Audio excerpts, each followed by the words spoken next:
Hello, welcome to my talk on Assassin's Creed. I will be talking about swords, sandals and selfies in Assassin's Creed Odyssey, a tour you'd kill for. So, without further ado, what are we going to talk about today? We are going to talk about whether Odyssey is potentially a museum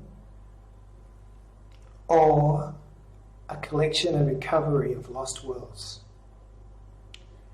So with Ubisoft's grand intentions to not just make a compelling game, but also a way of immersing yourself in a type of fractured past, they've also managed to create a discovery tour, which many of you will know is being used by historians and archaeologists and architects in their class or studio to either prepare students or to go through them on their machines. Now, I was wondering when I first approached this game whether we could use it in slightly different ways as well, and particularly with the heritage value of these amazingly detailed, painstakingly rendered environments. And it also occurred to me that we are now entering a new age of tourism. And it's possible that with so many people at home, locked down or afraid of traveling, that these beautifully detailed worlds, which you would not see if you visited the real world now, from which the past has been distilled. It seems to me that this is a much more powerful, potentially imaginative and powerful virtual travel. So one might wonder now if one can use them to explore, to pre-visit these ancient worlds, or to visit the ancient worlds in a way that one couldn't in the real world. And secondly, whether there's some more educational and particularly heritage-based values that we can apply from the recent additions to the Assassin's Creed series. And one game designer, Jeff Minter, some of you might know him from Llama Software, famous for designing retro games with llamas. He's one of the game designers who played Oblivion, or Shadow of the Colossus, or Skyrim, and in this case also No Man's Sky, where the games that he visits now, he no longer just wants to play, he wants to meander. And a website on game tourism and how games can be used as tourism tools took this quote, from which I found his original blog, where he talks about the place where you meander, you wander, and it has much more meaning to you than if you just use it as an activity place. And if anyone, I imagine one or two, have read my books, I mentioned this a long time ago, this notion of virtual environments being visualization, activity-based or hermeneutic. Now this is not exactly activity-based or hermeneutic, it's almost a meandering muse world caught in between, but perhaps we could capture some of this reflectivity and put it into a game, or put it back into the game world. Of course, the question now, is it still a game, or is it perhaps more a muse-inspired rhapsody of museum-type qualities? So it sounds promising, and virtuality, as you know, it's the next big thing every year for the last 20 years, but for the last 2 or 3 years, or 5 years, with Facebook buying Oculus, HTC, Steam, Apple potentially having patents for amazing mixed reality tools, the HoloLens and so forth. What can we do with VR tourism and games? Well, they've been promising for years this really comfortable software and really comfortable chair where you sit down and things just happen in front of you. That might be virtual tourism, I guess. But it's not really using virtual travel. And the great thing about games is they can create these constraints which don't kill us or make us late for the train. So we can be immersed into this culture. We can use their mythical constraints, their own forms of physics, their laws of culture, to approach things that we wouldn't as a tourist, where we are shielded, where everything is convenience. And it does seem that statistics are showing us that there's a huge increase in virtual travel. But 20 years ago, when I I started a PhD for Lonely Planet, they told me that their most requested book was on Afghanistan. The most requested book on Afghanistan was for virtual tourists because at that stage Afghanistan was being bombed. It was at war. And Lonely Planet 20 years ago realized there's virtual tourism here. There's this huge market. Not in terms of technology, but in terms of the armchair tourist. So we look at these figures and go, not only are we in lockdown now, but it looks like tourist organizations don't expect us to be traveling with any degree of freedom or the same numbers for at least, maybe 3, 4, maybe 5 years before we're back to pre-pandemic levels. So there seems to be a huge market there. And even the Financial Times has written articles, which you have to pay for, which says virtual reality, this could be the time it really takes off. And there are examples, and I've written about them for the newspapers, of individual companies creating virtual travel, even hiring planes. And you sit there with your headsets on, but you don't go anywhere. Full-scale planes. In Japan, of course. And then if we look as well at film tourism, there's many articles the last 5-10 years on screen-induced tourism or film-induced tourism. You watch film or TV, and then you go to the film location. It could be Dubrovnik, it could be Game of Thrones, it could be Harry Potter, it could be Sherlock Holmes. In North Island, Dublin seems to have created a film industry just around the Game of Thrones. Other places, a swamp of tourists, and the statistics, even for Lord of the Rings and Hobbiton, I think the statistic for Hobbiton in New Zealand is 1 in 3 people who go there haven't seen the films or read the books. But it's still adding exponentially to the New Zealand economy. So there does seem to be a market for video game-induced tourism. This all sounds particularly good.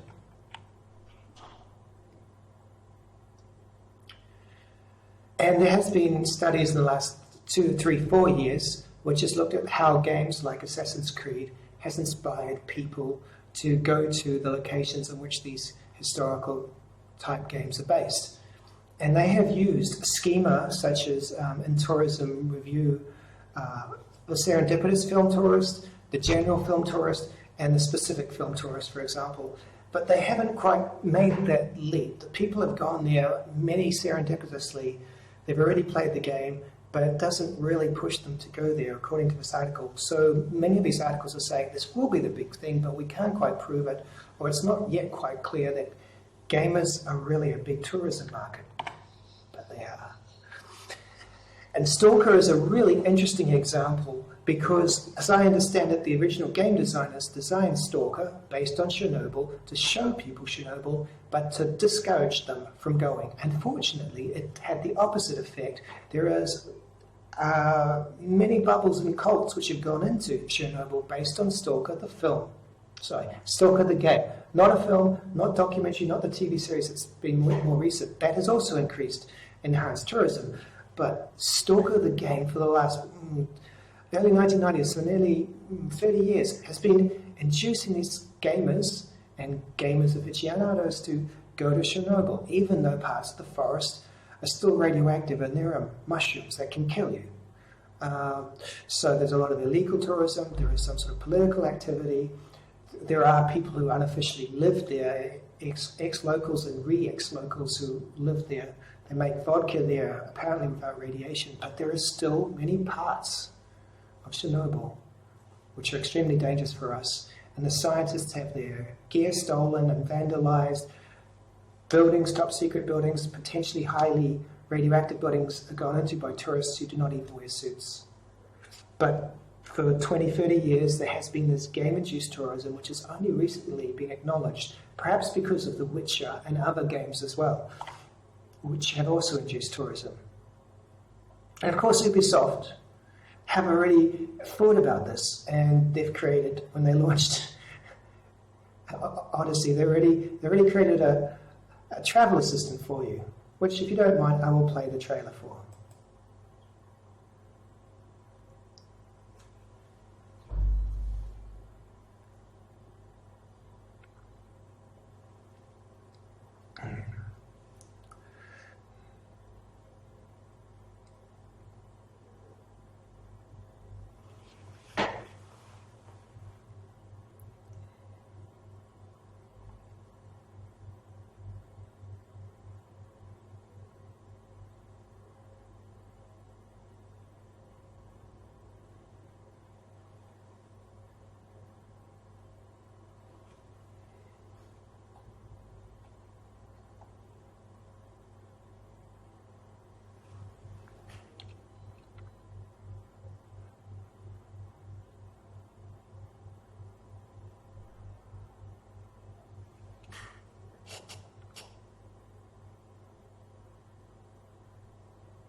So I want just to show you how it could technically be used as a travel assistant, but also this large Greek soldier man, or Spartan, is still more engaging than the game dialogue, unfortunately.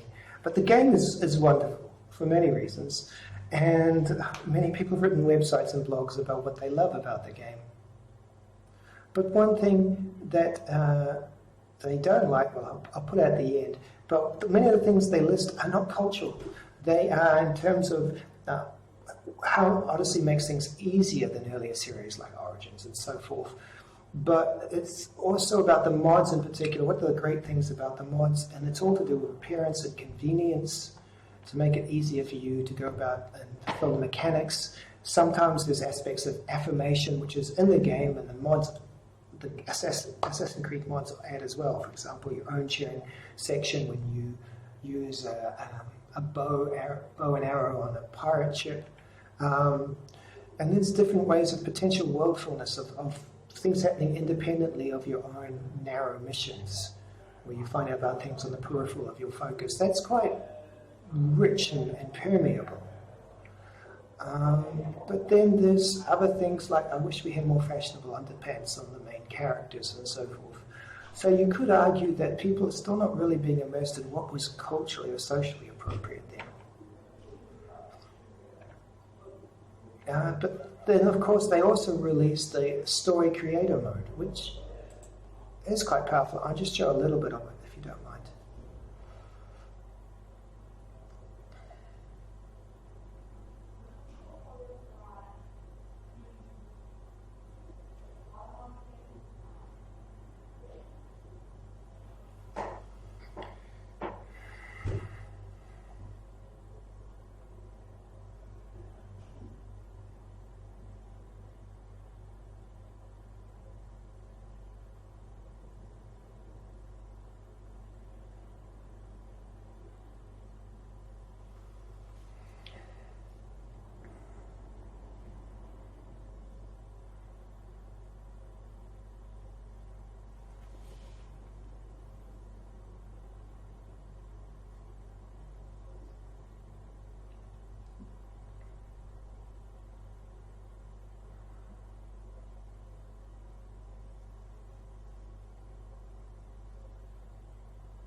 To be honest, a lot of that already happens in the game. And they promise 30 hours of dialogue in between you leaping from the roofs and killing the locals and the soldiers and the guards. But the question might be, how is it a powerful story mode? And of course they give you your own favourite historical historian to guide you and create things, and they keep reinforcing the branching dialogue system, which if it's anything like the original game, of course, that's me. My imagination must be limited because they keep repeating the only limit is your imagination, and you can play other users' creations and experience new narratives, etc. It sounds fascinating, this story creator mode, and it does have a lot of potential. But if you look at many of the examples, and perhaps there are not that many examples, it's still missing something, and it's not the tool. Perhaps it's the way we approach the tool. People often tend to try and recreate everything that already happens in this well-known and awarded and impressive game. And B, perhaps it's not that easy to create games that involve cultural value and heritage and tourism and get you immersed between the past and the present, even though that is actually in the Assassin's Creed series. And the story creator mode is interesting because it really provides you all the mechanics, of course, but it doesn't have really fascinating goals. All the goals are not really tied to how people understand history or how they go through mythical retellings and so forth.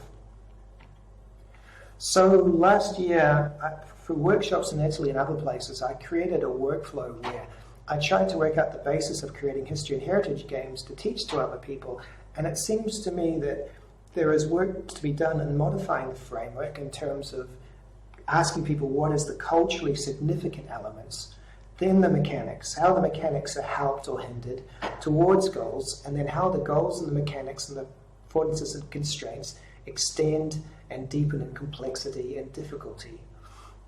So this sort of niched, layered, tiered ecosystem is missing a little bit from the story creator mode perhaps, but it could be incorporated.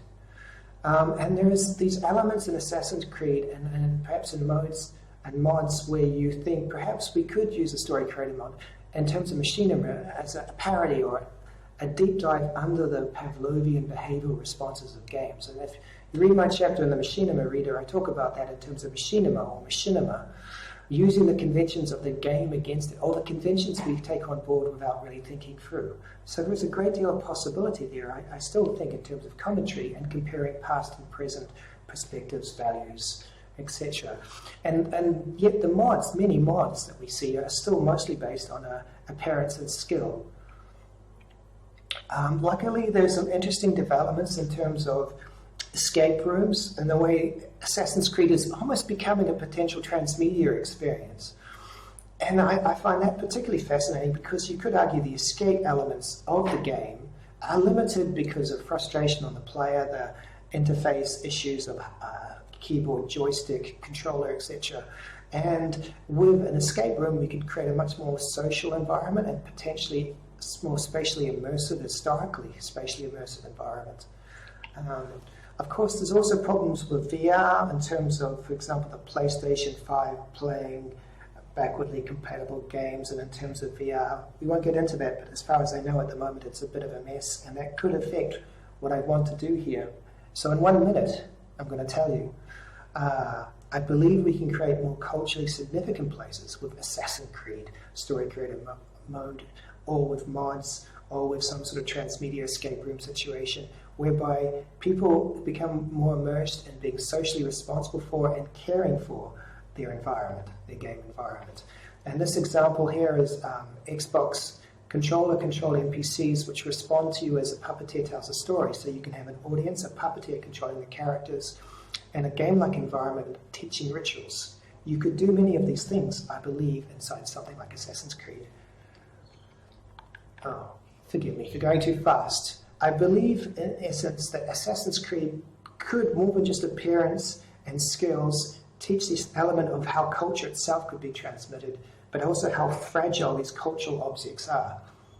I believe with augmented reality, we can also use it into the real world, or using augmented virtuality back into the computer with things in the real world into the digital environment.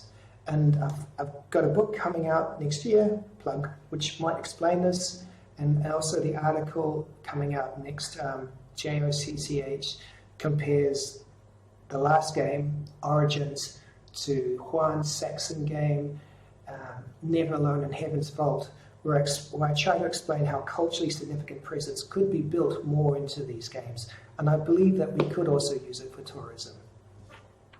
Thank you.